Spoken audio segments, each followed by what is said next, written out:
बाबा रामदेव।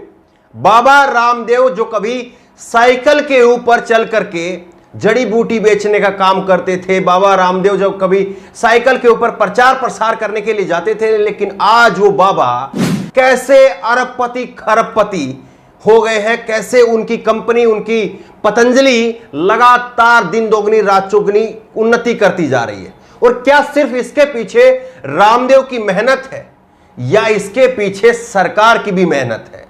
एक नया खुलासा हुआ है, नया खुलासा हुआ है रुचि सोया। रुचि सोया एक कंपनी है, करोड़ों रुपए का सीधा सीधा घोटाले का मामला है।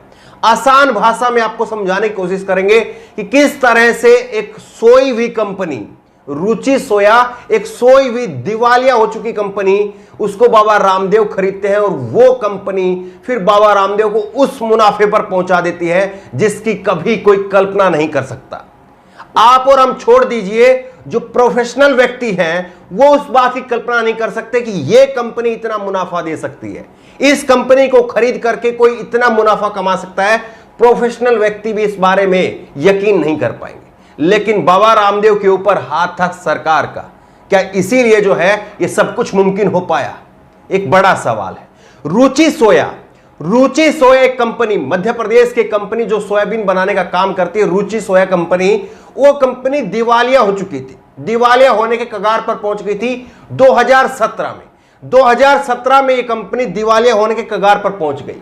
बाबा रामदेव इस कंपनी को खरीदने के लिए आते हैं। हालांकि इस कंपनी को खरीदने के लिए अडानी भी आए, लेकिन हवाला यह दिया गया कि चूंकि अडानी ने पहले से लोन लिया हुआ है, इस कंपनी को कोई ऐसा व्यक्ति खरीद सकता है जिसने लोन नहीं लिया हो, इसलिए अडानी पीछे हट जाते हैं और बाबा रामदेव इस कंपनी को खरीद लेते हैं। यह 2017 की घटना है। और सबसे बड़ी बात यह है कि जिस वक्त में कंपनी को जिस वक्त में बंद किया गया था, तो इस कंपनी का शेयर था 3 रुपए 32 पैसे, और जिस वक्त में कंपनी फिर से चालू हुई, इस कंपनी का शेयर था 16 रुपए 10 पैसे, और आज के दिन में इस कंपनी का शेयर है 1118 रुपए। यह है इस कंपनी का शेयर। आप बताइए, 3 रुपए से 1118 रुपए, और बहुत बड़ा खेला हुआ है। देखिए, आंकड़े हैं और आंकड़े कई बार अटपटे होते हैं, आंकड़े बहुत बार उबाऊ होते हैं। आंकड़ों को सुन करके लोग कहते कि नहीं, हमारे समझ में नहीं आ रहा है, इसलिए मोटी भाषा में आपको समझाने की कोशिश करेंगे, आम भाषा में समझाने की कोशिश करेंगे कैसे गबन हुआ है। देखिए, ये कंपनी जो है, जो कंपनी दिवालिया हो रही थी 2017 में, इस कंपनी के ऊपर कर्जा था, लोन था 9300 करोड़ रुपए का, 9300 करोड़ रुपए का लोन था। लेकिन बाबा रामदेव इस कंपनी को कितने में खरीदते हैं? बाबा रामदेव इस कंपनी को खरीदते हैं 4350 करोड़ में, यानी करीब करीब जो है वो 5000 करोड़ रुपए जो पीछे बच गया, जितने में खरीदा उससे भी ज्यादा जो बच गया था, उसको सरकार माफ कर देती है। आप ये बताइए कि कोई मोटरसाइकिल है, वो मोटरसाइकिल डंप हो गई है, और कोई मिस्त्री है, वो मिस्त्री ये कह रहा है कि साहब इस मोटरसाइकिल पे 9300 रुपए का खर्चा है। कोई व्यक्ति आता है, वो व्यक्ति कहता है कि हाँ, मैं इस मोटरसाइकिल को 4300 रुपए में खरीदने के लिए तैयार हूं, और उसके बाद में वो मैकेनिक ये कहता है कि ठीक है, आप इसको 4300 में खरीद भी लीजिए, और जो 5000 रुपए का और काम जो इसमें बच गया वो मैं कर देता हूं। क्या आपको लगता है कि कहीं पर कोई ऐसा होता होगा? कोई भी व्यक्ति, कोई भी सरकार, जब तक उसको 2 पैसे का फायदा ना हो, वो काम नहीं करती है किसी के लिए भी। लेकिन देखिए कैसे रामदेव के लिए रेड कॉर्पेट बिछ गया। रामदेव के लिए रामदेव कह रहा है कि 9300 जिस कंपनी के ऊपर 9300 करोड़ रुपए, 9300 करोड़ रुपए जिस कंपनी के ऊपर कर्जा था, रामदेव कह रहा है कि मैं इसको 4300 करोड़ रुपए में खरीद लेता हूं। सरकार कहती कि ठीक है, हम 5000 करोड़ रुपए का इसका कर्जा माफ कर देते हैं, इसका लोन माफ कर देते हैं। आप अगर 5000 रुपए की किस्त अगर ना दे पाए अपनी स्कूटी की, अपनी बाइक की, तो आपकी स्कूटी बाइक को उठा लिया जाएगा। 5000 रुपए की किस्त आप ना दे पाए तो। लेकिन यहां पर सरकार 5000 करोड़ रुपए माफ कर देती है। अब उसके बाद में और बड़ा खेला क्या हुआ? सरकार की जब शेयर पर सब कुछ चल रहा था, तो रामदेव ने शेयर मार्केट में भी जबरदस्त तरीके से जो है वो साठगांठ करके इसमें पूरा खेल किया। खेल यह हुआ कि नियमों में कुछ इस तरह से बदलाव होता है कि कहा यह जाता कि जिसके 100 शेयर हैं, जिस व्यक्ति के भी 100 शेयर हैं, उसका 1 शेयर माना जाएगा। यानी जिस किसी व्यक्ति ने जब 3 रुपए 32 पैसे का इसका शेयर था, उसमें अगर उस व्यक्ति ने, किसी ने, आपने, हमने, किसी ने भी अगर शेयर खरीद लिया, तो उसका शेयर जब 100 शेयर उसने खरीदे तो वो शेयर जो है वो 1 शेयर के बराबर हो गया। यानी 100 शेयर खरीदे तो 300 रुपए के शेयर हो गए, और वही शेयर जो है वो 16 रुपए के बराबर जो है वो दिखा दिया गया जब कंपनी चालू हुई। तो इस तरह से जो है ये बड़ा घोटाला। अब कांग्रेस इस पर आरोप लगा रही, विपक्ष इस पर आरोप लगा रहा है कि सरकार ने जो है वो सीधे तौर पर बाबा को मदद पहुंचाने के लिए करोड़ों रुपए का लोन माफ कर दिया। आप ये बताइए कि करोड़ों रुपए का लोन माफ कैसे किया जाता है? क्यों सरकार माफ करेगी? रामदेव सरकार को क्या दे रहे हैं? या सब कुछ फिर इसलिए हो रहा है कि उत्तर प्रदेश में चुनाव आ रहा है, उत्तर प्रदेश में बाबा का जो कैडर है, बाबा के जो अनुयायी हैं, बाबा के जो भक्त हैं, उनसे फिर डायरेक्ट वोट कन्वर्ट करवाया जाएगा? कि ये सब कुछ इसलिए हो रहा है?